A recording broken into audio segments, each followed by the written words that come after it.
Olá, meus amigos. Nós estamos aqui mais uma vez para dar continuidade ao nosso estudo do livro Os Mensageiros. Espero que vocês estejam aproveitando bem esse estudo, que esse estudo esteja trazendo esclarecimentos, o que é importante para quem quer realmente conhecer e se aprofundar na doutrina espírita.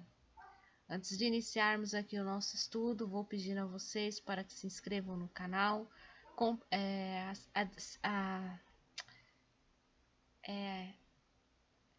ativem o sininho, né, para que vocês possam receber todas as notificações quando eu postar o vídeo aqui e compartilhem esse vídeo para ajudar mais pessoas a receber esses ensinamentos. Então, sem mais delongas, vamos para o nosso vídeo de hoje. E o capítulo de hoje é Informações e Esclarecimentos. A volta de Ismalha ao círculo da conversação impediu o prosseguimento do assunto. Aproveitando talvez a oportunidade, Aniceto perguntou ao administrador: "Que me diz da continuação de nossa viagem? Estimaríamos alcançar ainda hoje as esferas da crosta." Dirigiu-nos Alfredo significativo olhar e falou: "Não me sinto com o direito de alterar-lhes o plano de serviço, mas seria conveniente pernoitarem aqui. Nossos aparelhos assinalam a aproximação de grande tempestade magnética ainda para hoje. Sangrentas batalhas estão sendo travadas na superfície do globo. Os que não se encontram nas linhas de fogo permanecem nas linhas da palavra e do pensamento. Quem não luta nas ações bélicas está no combate das ideias, comentando a situação. Reduzido o número de homens e mulheres continuam cultivando a espiritualidade superior. É natural, portanto, que se intensifiquem ao longo da crosta espessas nuvens de resíduos mental dos encarnados invigilantes, multiplicando as tormentas destruidoras. Aniceto escutava com atenção. "Não me preocupo com sua pessoa", continuou Alfredo, dirigindo-se de maneira particular ao nosso instrutor. "Mas estes dois amigos, penso, seriam desagradavelmente surpreendidos." "Tem razão", concordou Aniceto. E, esboçando significativa expressão fisionômica, prosseguiu: "Avalio o sacrifício dos nossos companheiros espirituais nos trabalhos de preservação da saúde humana. São grandes servidores", disse o senhor do castelo. "De quando em quando observo-lhes pessoalmente os núcleos de atividade santa. A humanidade parece preferir a condição de eterna criança. Faz e desfaz os patrimônios da civilização, como se brincasse com bonecas. Nossos amigos suportam pesados fardos de serviço para que as tormentas magnéticas invisíveis ao olhar humano não disseminem vibrações mortíferas, a se traduzirem pela dilatação de penúrias da guerra e por epidemias sem conta. As colônias espirituais da Europa, mormente as de nosso nível, estão sofrendo amargamente para atender às necessidades gerais. Já começamos a receber grandes massas de desencarnados, em consequência dos bombardeios. Nosso lar, pela missão que lhe cabe, ainda não pode imaginar todo o esforço que o conflito mundial vem exigindo da nossa colaboração nas esferas mais baixas. Os postos de socorro de várias colônias ligadas a nós estão superlotados de europeus desencarnados violentamente. Fomos notificados de que as súplicas da Europa dilaceram o coração angélico dos mais altos cooperadores de nosso Senhor Jesus Cristo. Aos terríveis bombardeios na Inglaterra, na Holanda, Bélgica e França, sucedem-se outros de não menor extensão. Depois de reiteradas assembleias dos nossos mentores espirituais, resolveu-se providenciar a remoção de pelo menos 50% dos desencarnados na guerra em curso, para os nossos núcleos americanos. Temos aqui o nosso campo de concentração, com mais de 400. Mas não há dificuldade no socorro a essa gente? Indagou Aniceto em tom grave. E a questão da linguagem? Os serviços de socorro, apesar de intensos na Europa, têm sido muito bem organizados, explicou Alfredo. Para cada grupo de 50 infelizes, as colônias do Velho Mundo fornecem um enfermeiro instrutor, com quem nos possamos entender de modo direto. Desse modo, o problema não pesa tanto, porque nossa parte de colaboração consta de fornecimento de pessoal de serviço e de material de assistência. Não seria, porém, mais justo, indagou Vicente, que os desencarnados dessa espécie fossem mantidos nas próprias regiões do conflito? Alfredo sorriu e explicou. Nossos instrutores mais elevados são de parecer que essas aglomerações seriam fatais à coletividade dos espíritos encarnados. Determinariam focos pestilenciais de origem transcendente, com resultados imprevisíveis. Inúmeros de nossos irmãos que perdem o corpo nas zonas assoladas não conseguem subtrair-se ao campo da angústia, mas quantos ofereçam possibilidades de transferência para cá, dentro das nossas cotas de alojamento, são retirados dali, sem perda de tempo, para que seus pensamentos atormentados não pesem em demasia nas fontes vitais das regiões sacrificadas. Nesse interim, Aniceto interveio, esclarecendo. Embalde voltarão os países do mundo aos massacres recíprocos. O erro de uma nação influirá em todas, como o gemido de um homem perturbaria o contentamento de milhões. A neutralidade é um mito, o insulamento uma ficção do orgulho político. A humanidade terrestre é uma família de Deus, como bilhões de outras famílias planetárias no universo infinito. Em vão a guerra desfechará desencarnações em massa. Esses mesmos mortos pesarão na economia espiritual da Terra. Enquanto houver discórdia entre nós, pagaremos doloroso preço em suor e lágrimas. A guerra fascina a mentalidade de todos os povos, inclusive de grande número de núcleos das esferas invisíveis. Quem não empunha as armas destruidoras dificilmente se afastará do verbo destruidor, no campo da palavra ou da ideia. Mas todos nós pagaremos tributo.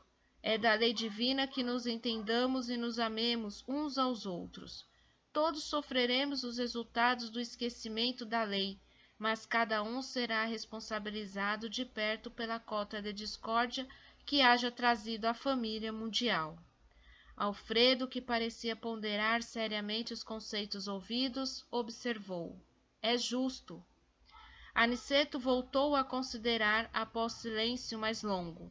Estive pessoalmente a semana passada em Alvorada Nova, que fica em zonas mais altas, e vim a saber que avançados núcleos de espiritualidade superior dos planetas vizinhos, desde as primeiras declarações desta guerra, determinaram providências de máxima vigilância nas fronteiras vibratórias mantidas conosco. Ensinam-nos os vizinhos beneméritos que devemos suportar nos próprios ombros toda a produção de mal que levarmos a efeito. Somos, finalmente, a casa grande, obrigada a lavar a roupa suja nas próprias dependências. Sorrimos todos com essa comparação. Ismalha, que permanecia em silêncio, não obstante a funda impressão que se lhe estampara no rosto, considerou com delicadeza. Infelizmente, na feição coletiva, somos ainda aquela Jerusalém escravizada ao erro.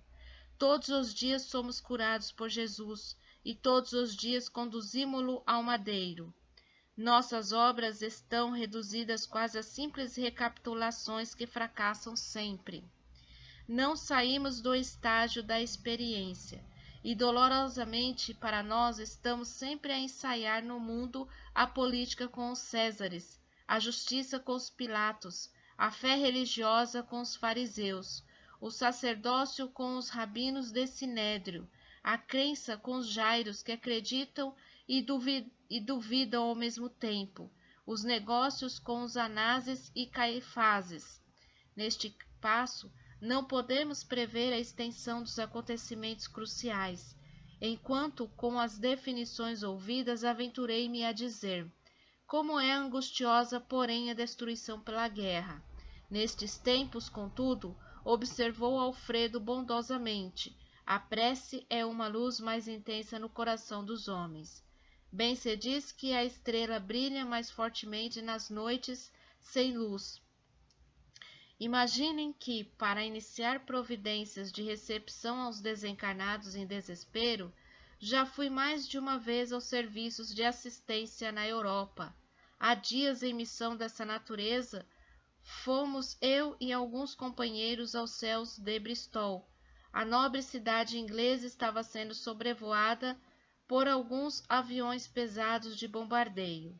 As perspectivas de destruição eram assustadoras. No seio da noite, porém, destacava-se à nossa visão espiritual um farol de intensa luz. Seus raios faiscavam no firmamento, enquanto as bombas eram arremessadas ao solo. A chefia da expedição recomendou nossa descida no ponto luminoso. Com surpresa, verifiquei que estávamos numa igreja, cujo recinto devia ser quase sombrio para o olhar humano, mas altamente luminoso para nossos olhos.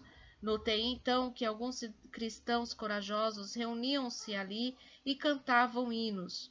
O ministro do culto lera a passagem dos Atos, em que Paulo e Silas cantavam à meia-noite na prisão, e as vozes cristalinas elevavam-se ao céu em notas de fervorosa confiança.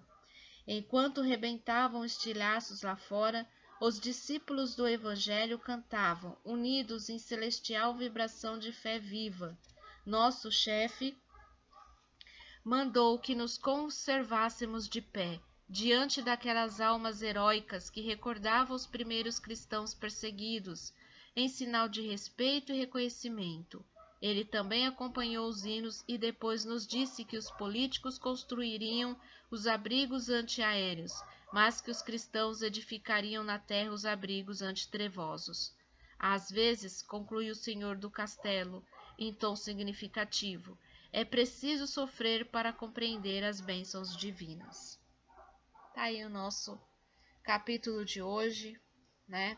Um capítulo bem forte, um capítulo que nós podemos nos remeter aos nossos dias atuais, né? Que nós estamos aqui vivendo, né? Esse vírus aí terrível, esse conflito de interesses entre políticos, esse jogo de empurre, de briga, de discussões e etc.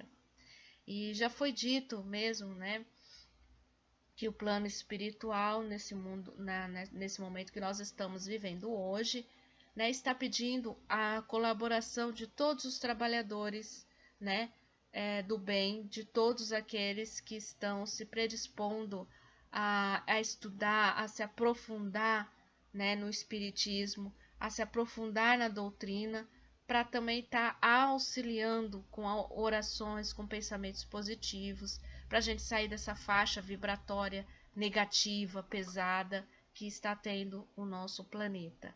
Porque aqui mesmo numa passagem do capítulo de hoje, nós percebemos que essa faixa vibratória pesada, ela prejudica, né? Não só quem aqui está encarnado, mas também aqueles que estão desencarnando, né? Aqueles que estão retornando à pátria espiritual. Então fica um trabalho muito intenso, um trabalho muito difícil para os amigos da espiritualidade. E aqueles que estão desencarnando hoje por motivo dessa doença terrível, né, estão chegando no plano espiritual desorientados. Então nós precisamos mudar essa faixa vibratória nossa. Vamos parar um pouquinho de pensar nisso, nessa doença, mas não agir como que se ela não existisse. Não é isso. Ela existe. Temos que respeitar o que as autoridades sanitárias estão aí colocando para nós. Temos que cumprir com o nosso distanciamento, usar sempre as máscaras, usar sempre o álcool em gel, lavar as mãos constantemente, né? Tomar toda essa precaução. Mas não vamos ficar pensando nisso, desviando os nossos pensamentos somente nisso. Vamos vibrar amor, vamos vibrar pensamentos bons. É a mesma coisa também assistir esses jornais que só falam em mortes, em roubos. Vamos parar de assistir esses noticiários sanguinolentos que não vai nos acrescentar nada.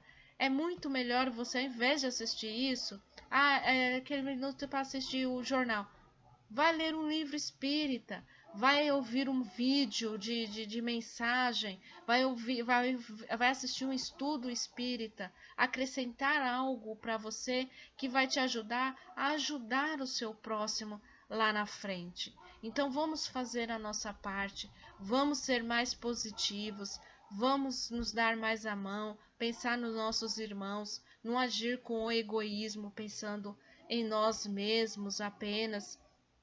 Entendeu? Porque uma coisinha que nós façamos em benefício do nosso irmão contará muito, né? Quando nós retornarmos à pátria espiritual.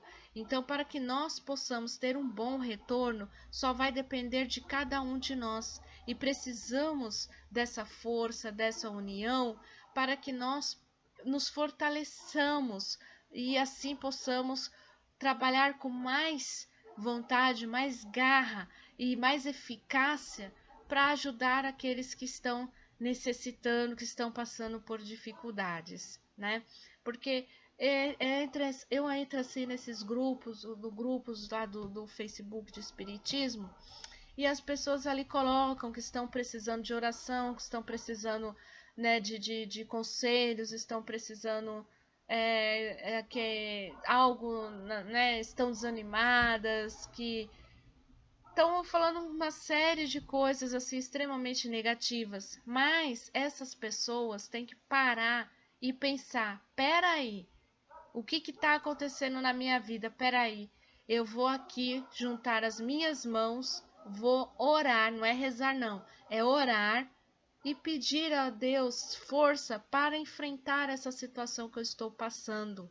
Ouvir, buscar o conhecimento e não somente ficar naquela posição estagnada ali, né, esperando que a ajuda vá, que alguém vá apresentar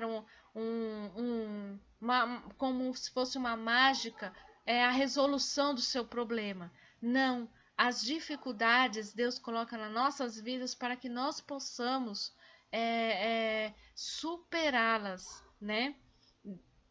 Como, né, já disse em vários ensinamentos, né, em vários livros, Deus, nosso Pai, Ele não coloca um fardo nas nossas costas maior do que nós consigamos carregar.